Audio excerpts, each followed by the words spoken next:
Hey guys, this is a video on fake meats or how to not make the same mistake twice.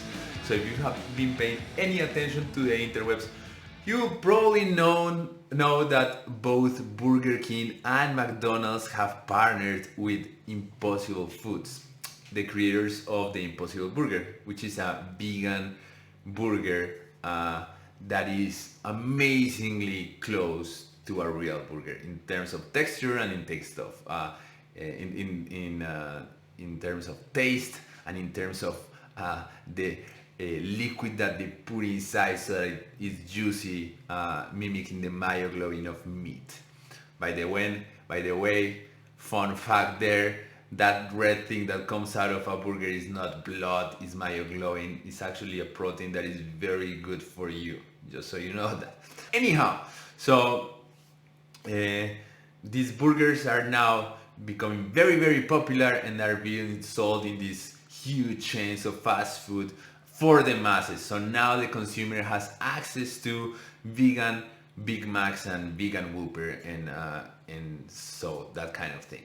So the question or the question or the topic that I want to talk to is how to think about these products critically, because I know that there's this new product, and if you as a consumer are not careful, you can be making the same mistakes that we have done in the past with different products.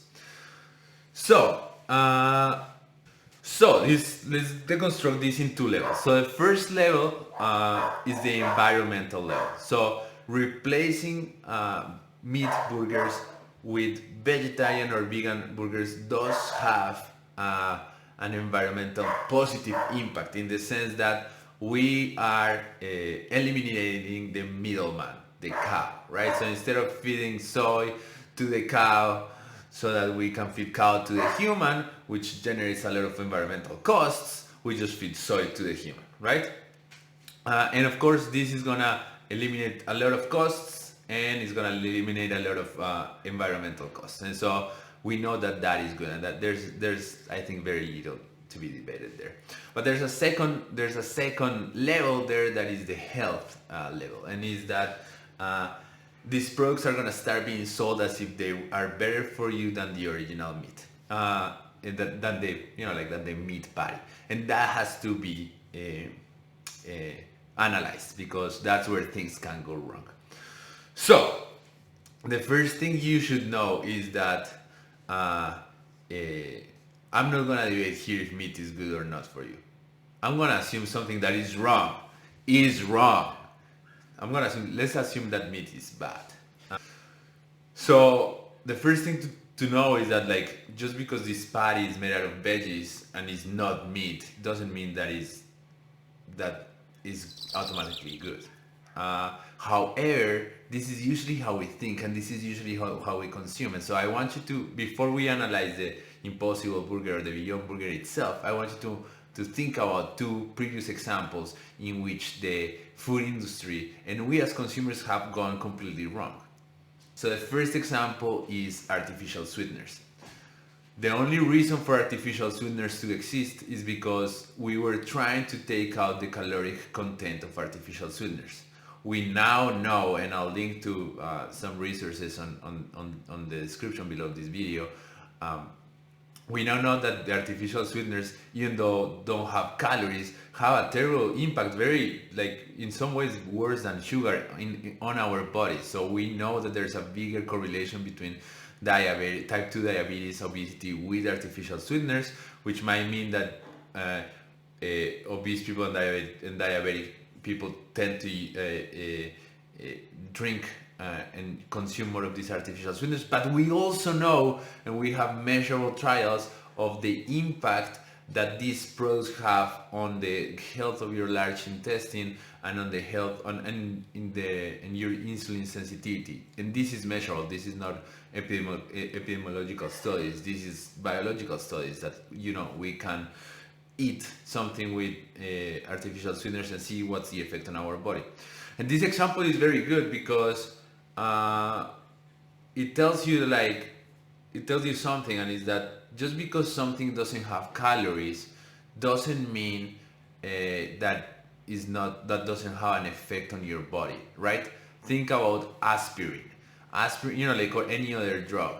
Our body doesn't metabolize that into energy, but it still has a big effect on us. And this is what happens with artificial sweeteners. Just because our body doesn't metabolize that on our into energy doesn't mean that they don't have an effect on our body. And they do, and they interact with our body in a very negative way. So that's the first example. The second example is margarine. And so we know that we try to replace saturated fat and butter with these vegetable oils, and we created these super industrialized, very highly unstable and highly oxidative vegetable oils. And we thought that because we were eliminating the saturated fat associated with butter, that we were doing something better. And we now know that all these vegetable oils have a terrible effect on our bodies. And so just because you're eliminating something from A and replacing it with something that doesn't have it doesn't mean you're good. Think about what's happening today as I'm recording this video with vaping. Just because you eliminate all the carcinogens from cigarettes doesn't mean that vaping is good. It might be creating some other problems that we're not aware of, right? And so that is important to take into account. So even if meat were bad, which is not, but even if meat were bad, just because this doesn't have meat doesn't necessarily make it healthier right away. Good. And so what you have to do is go through that product and think about critically. So the first thing that you have to realize is very evident. It is, look at the ingredient list. These products, these fake meats, are made out of soy. And how many processes do you have to make? How much fakeness do you have to create so that this that was soy does now look, taste, and feel like a burger? Just think about that for a second, because I feel like the level of our stupidity can sometimes be so immense.